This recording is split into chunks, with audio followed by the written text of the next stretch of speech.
Hello, everybody, and welcome to Non Sequitur News for May 23rd, 2025. It's Season 4, Episode 143. I'm Mayor Watt. I run ohmTown.com. The sentient AI isn't with me today. I'm in a time machine, just now getting back.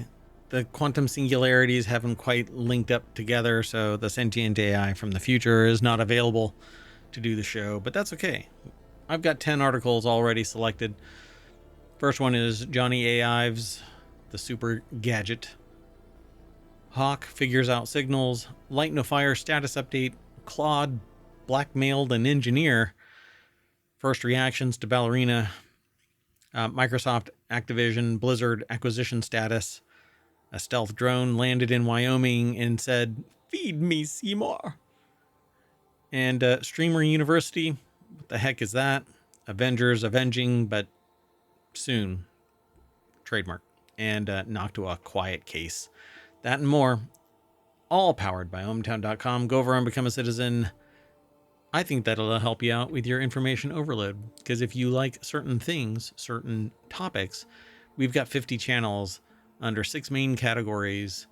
Each one is a show that I would like to bring online here at ohmTown on Twitch and YouTube. And if you want to host or co-host, get in touch with me. Send an email to mayor@ohmTown.com.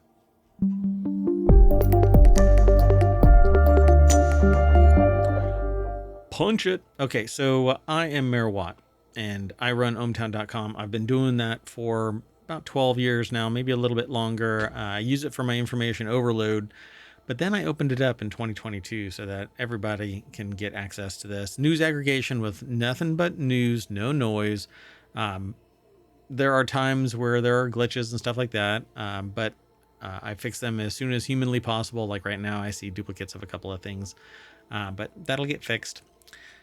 In the meantime, though, we're going to talk about 10 articles. And the first one is OpenAI and Jony Ive AI are working together to build a super gadget, apparently. So here's what the folks over at The Verge have aggregated.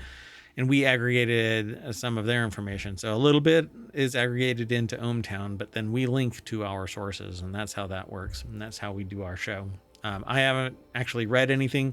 I know a little bit about it, but it's because I've been parsing news in general. But here's what The Verge knows about this. It's probably not smart glasses. Beyond that, they don't know much about what Jony Ive and OpenAI are building through their newly combined company IO, except that it's some kind of AI super gadget. But after a couple of years of watching the industry try and shove AI into every form factor you can imagine, they have some guesses. So I'm curious what their guesses are. David Pierce over at TheVerge.com put the article together, and it says, on the Vergecast, IO, I/O, capital, and then smart glasses, smart other gadgets, and what all this smart stuff means for the web. What I want is a little AI pin, basically like a communicator. And I want to be able to tap it, activates the AI immediately, so I can ask it a question, and in an earbud, it tells me what I want to know. Maybe in both, you know. It lets me know that it found some information. The only pain in the AI is that whenever I ask a certain smart speaker about it, it basically gets all derpy and says, "Oh, I'll tell you more, but you have to go to a device." And I'm like, I don't want to go to a device. That's why I'm talking to you, you bonehead. So it drives me a little nuts. So on the episode of The Vergecast, Neely Patel and David are joined by The Verge's Alex Heath to talk through some things that we know, kind of know, not we, they know, and they kind of know and don't know about all of this IO thing. And that there's some interesting reporting on the notion of the device as a companion to your phone and laptop, some connections to the original iPod Shuffle, and still a lot of other questions. So I have not listened to this, the Vergecast, but I find it interesting because I was just the other day looking for a Bluetooth pin that I can wear where I can just tap it. It activates automatically the smart speaker of choice, and I can ask it a question, the smart device of choice. So it would be my phone, and it's talking, since I'm on Apple, it's talking to Apple. I'm primarily on Apple, but I have a little bit of everything. It's just the way that I exist. Anyway, I find it really interesting that this showed up because nobody knew that I was looking into this. So nobody that I know.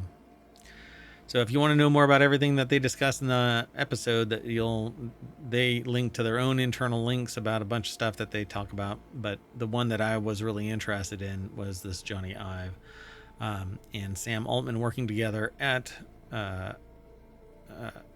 OpenAI and IO, whatever it is, to see maybe they're going to build some super AI gadget. But again, all I really want is something that I can just tap. It activates it fast. I ask it a question. It pipes it out to my IEMs, in-ear monitors. And eventually I've ordered the X-Real 1 Pro AR glasses because they just announced something else coming in 2026, but who knows if that'll actually make manifest. And just what the scope of it is, I don't know quite yet. But the X-Real 1 Pros are the closest proximity to smart glasses, AR, augmented reality glasses that I can find that aren't tied to something else and are still evolving somewhat publicly. Anyway, we'll talk about it more once I get them. Sometime mid next month, apparently. The next article is over on the Wanted channel. This hawk figured out traffic signals to ambush its prey. It's prey. One of these days, Merwatt, you'll figure this out, how English works. Anyway, a street smart bird used crosswalk signals to sneak up on unsuspecting birds, according to a study. Natalia Mesa over at Gizmodo.com put the article together, but in Frontiers of Ethology, there's a study that was published in the last 24 hours where birds continue to be amazing because crows can use tools, hold grudges against specific people, magpies can recognize themselves in the mirror, and now hawks can use traffic signals to hunt down prey. The story starts with Vladimir Dinitz, a zoologist at the University of Tennessee, Knoxville, and the study's author, and an intersection in West Orange, New Jersey, near his home. A zoologist at the University of Tennessee and the study's author. Is the study's author somebody else? Hold on. Okay. Because this implies that Vladimir Dinitz is the study. Is there a West Orange, New Jersey branch of University of Tennessee, Knoxville, near New Jersey? Anyway, as a zoologist, he had long been interested in animals' perspective on and understanding of urban environments and in bird relationships with cars in particular. Scientists have previously observed ravens patrol American highways waiting for... just the other day, there was a buzzard, a big old buzzard, pretty forcefully waddling out into the road as cars were swerving around it. Whatever it was that was in the road, it wanted it. Says Dinitz was on the lookout for interesting interactions when a young Cooper's hawk migrated into his neighborhood and started doing something brilliant. The intersection wasn't particularly busy even during rush hour, Dinitz wrote in a guest editorial in Frontiers on Ethology. But sometimes a pedestrian would cross the street, causing cars to pile up all the way around a small bushy tree down the block. The pedestrian walk signal would also make a sound that indicated it's time to walk. Well, one morning, Dinitz saw the hawk emerge from the tree, fly very low above the line of cars, cross the street between the cars, and then dive to get something near one of the houses. Then it happened again and again. So the hawk had apparently learned to use the pedestrian signal as a cue to start heading over to the house crowded with defenseless birds, according to Dinitz.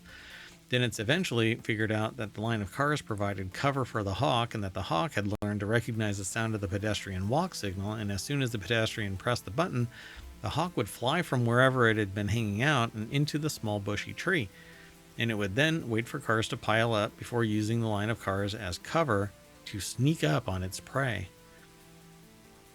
Fascinating. All right, let's keep going. The next article is over on Warcrafters. Again, this is non-sequitur news. Everything that goes on here is just a little bit disconnected from reality, you know? There's no connection between them is what I'm getting at. Anyway, Light No Fire. This next article is over on the Warcrafter channel. Light No Fire. Everything we know about Hello Games' planet-sized survival game. So amazing, strange for a developer that created a galaxy filled with trillions of planets to follow up with a game where there's only one. Of course, it's a supermassive Earth. Maybe it's Helldivers 3. I don't know about that. Well, anyway.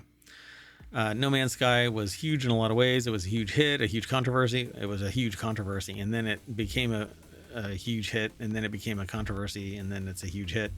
And still to this day, people are kind of gun shy about it, but for absolutely no reason. I wish everybody would do what Hello Games does. Anyway, a galaxy with more procedurally generated planets than millions of players could ever visit. So Sean Murray's follow-up to an infinite sci-fi universe is a single planet, but it's a big one. Christopher Livingston over at PCGamer.com put the article together. Light No Fire, everything we know. So Light No Fire has no release date yet, unfortunately. They say here's the Light No Fire announcement trailer. They've got it listed there. What's Light No Fire all about? Nobody really knows, but it takes place on a massive procedurally generated planet, Earth, a virtual planet the size of our real planet. And instead of futuristic science fiction of No Man's Sky, this is a fantasy world. In the trailer, we see skeletons, dragons, bipedal rabbits, and giant birds that can be ridden as flying mounts and whatnot. Instead of space-age buildings, we see cabins made of wood and stone, rock and stone. I probably shouldn't be doing that.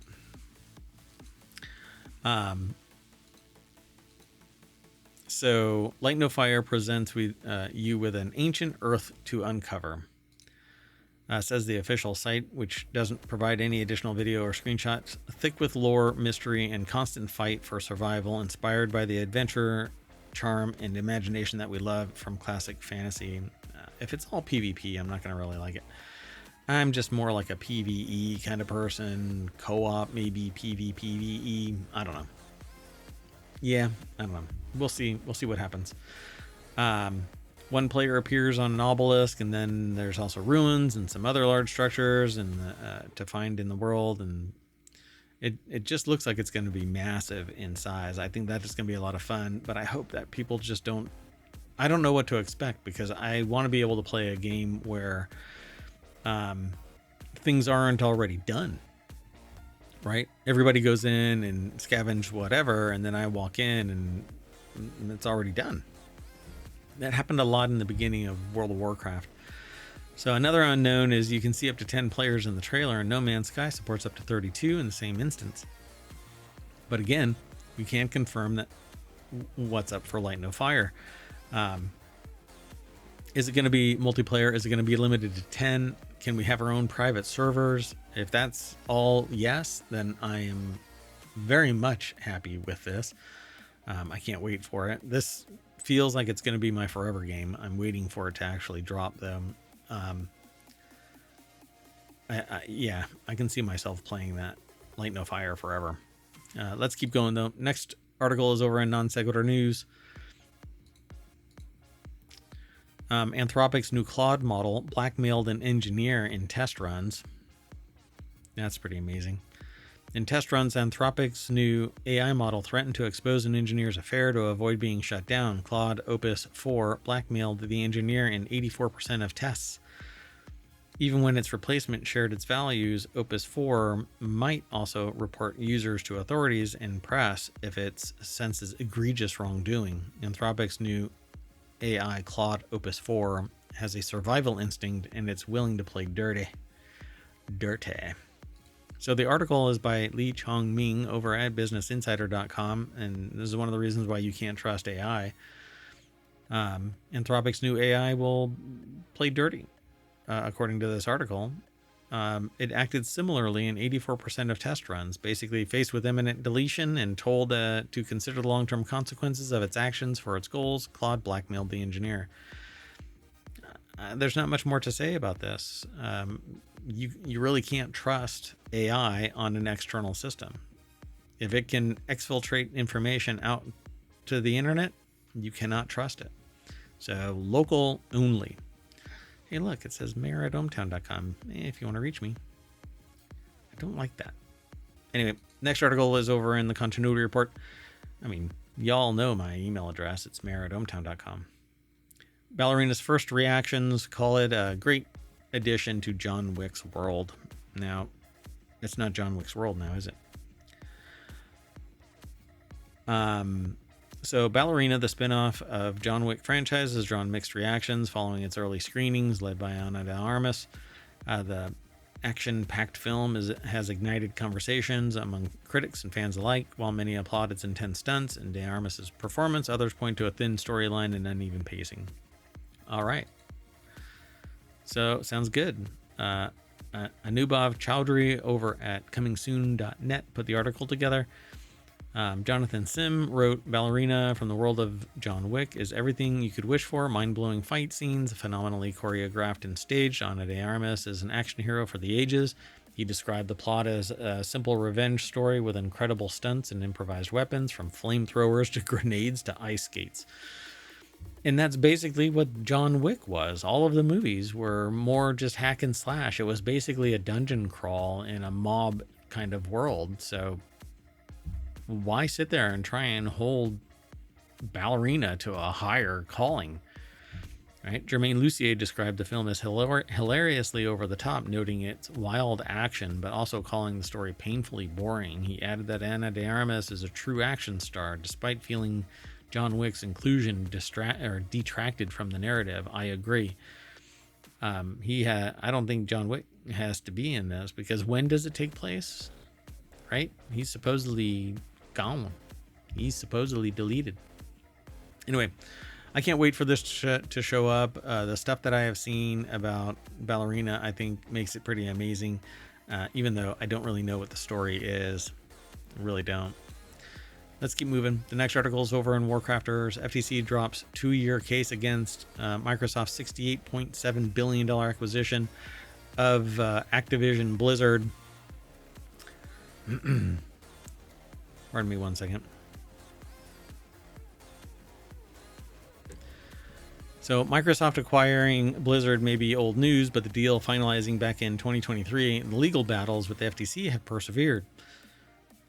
Despite being approved after some contention in most countries, including the UK, the acquisition had faced contentious backlash here in the United States, but that seems to have just been dropped. Hope Corrigan over at PCGamer.com put the article together.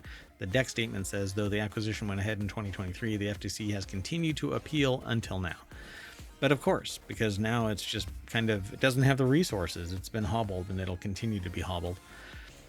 As The Verge reports, this comes just days after the FTC lost the preliminary injunction to prevent Microsoft from finalizing its acquisition. Now, instead, the FTC has finally officially filed its order to dismiss its complaint against the tech and gaming giant.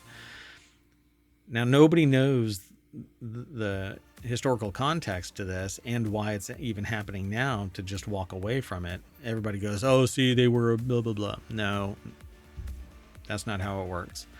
Anyway, it's been clear for a while that FTC is fighting a losing battle here. Once Microsoft was able to convince the UK's Competition and Market Authority to rule in its favor, it was fairly clear that the chips were going to fall in this scenario in Microsoft's favor, obviously. It is the way that it is. There was external pressure, and they just had to collapse. But I think that there are additional things. From a consumer standpoint, it'll be interesting to see how Microsoft proceeds now, unbothered by the FTC's appeals, especially for consumers in the United States. You're going to see prices shoot through the freaking roof. That's what you're going to see. I'm just hoping that independent studios start kicking ass again, or continue. They started recently, and I think should continue. I hope. I will support independent studios way before Microsoft. Let's keep going. The next article is over in Non Sequitur News. A stealth drone landed in Wyoming demanding fuel. There's a question mark there.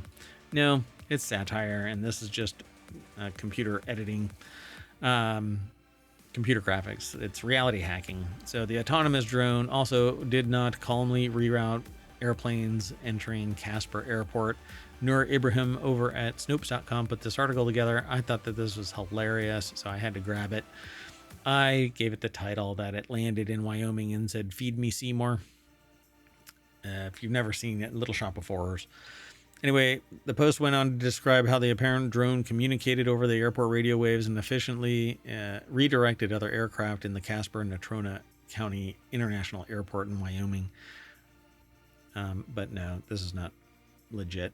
So a user on Twitter shared the story. A variation on the post on Facebook on May 19th claimed that the drone landed at Vance Air Force Base in Oklahoma. However, the story is just not real. It originated from a Facebook page that describes itself as a satirical one in nature. As such, the claim is labeled satire.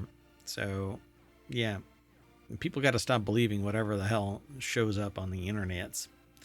Let's keep on moving. The next article is over in the Continuity Report. What is Kai Cenat's Streamer University? It's over on Twitch. It's got a bunch of people sitting in it right now. Noted YouTuber Kai Cenat has come up with an idea of Streamer University, which aims to educate up-and-coming creators on how to elevate their content-making abilities. Now, fans are curious to know all about it. So here's what comingsoon.net knows about it. Apoorv Rastogi put the article together, or Rastogi. I'm not sure how they pronounce her last name. So here's everything you need to know about the 23-year-old online streamers one-of-a-kind academy. God, 23. So over the course of 3 days, attendees will learn about 4 topics, namely dumpster fire, and dumpster fire. No, I'm sorry. So content creation 101, audience growth, monetization, tech and tools. Awesome. How do you get the audience, though? They don't even talk about that. Well, I don't know. We'll see. I think anybody that goes through this will be riding off of Kai Cenat. Anyway, they'll be talking about his own journey to becoming the most subscribed Twitch streamer, the established, and that's, never mind. There's a lot of get off my lawn that's going to be coming out of me if I say this kind of stuff. The established YouTubers and streamers who would impart knowledge about content creation at Streamer University include Duke Dennis, Agent, DDG, Cooking with Kaya, Amdantai, India Love, Oh Hi Suave, or Suave. I don't know how they pronounce her last name. The professor roster will also feature Marcus King, Cindy Gallup, Preacher Kiss. Yeah, I don't know how to pronounce it. And Funny Marco. I guess me talking about it is kind of cringe, right? Anyway, seems like it would be interesting to watch to see what this is really all about. But what I have seen so far was a lot of people just sleeping. Okay, maybe I was in the wrong group.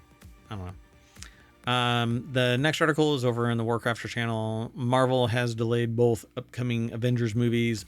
Yeah, they've chosen to delay the next 2 high-stakes Avenger movies by 7 months apiece. Avengers Doomsday moves from May to December 18th, 2026, while Avengers Secret War shifts from May 27th, 2027 to December 17th of 2027. So basically at the tail end of each year. Insiders told Deadline that the delay to just accommodate the gargantuan vision of 2 films that will be among the biggest ever made. The films are being made back-to-back by directors, the Russo brothers. Oh, okay. Who directed the 2 previous Avengers team-up movies and Avengers 2 highest-grossing films. The article is over at Polygon.com. Oli Welsh put the article together.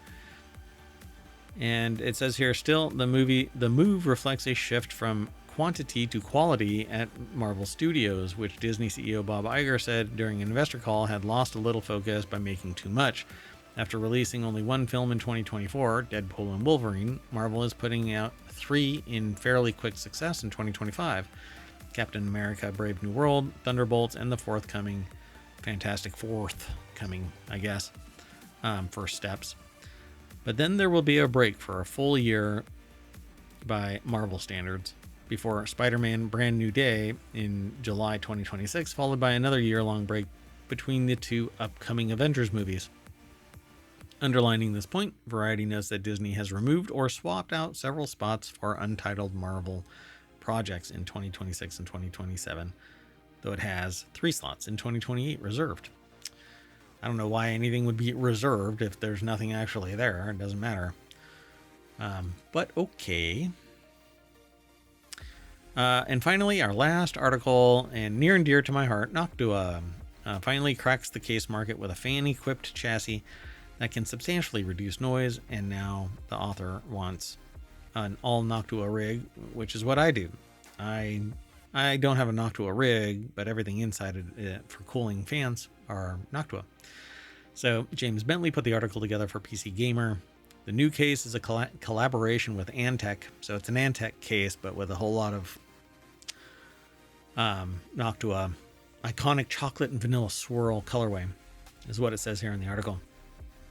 So now you can get even more Noctua as a case, as just been announced in its collaboration with Noctua and Antec in a gorgeous Flux Pro case kitted out with special Noctua hardware. So I'm not sure what it is that's special, but in a conversation with Hardware Canucks, the Noctua representative told them that what makes Noctua's collaboration with Antec special. Unsurprisingly, the main changes Noctua made around the case are the stock fans being removed, and 140 millimeter intake fans in the front, one big exhaust fan in the back, which is a 140 or 120. I don't know what that means. Two fans at the bottom on top of the PSU. Noctua also placed two fans above the CPU. Oh, interesting. So no water cooling with the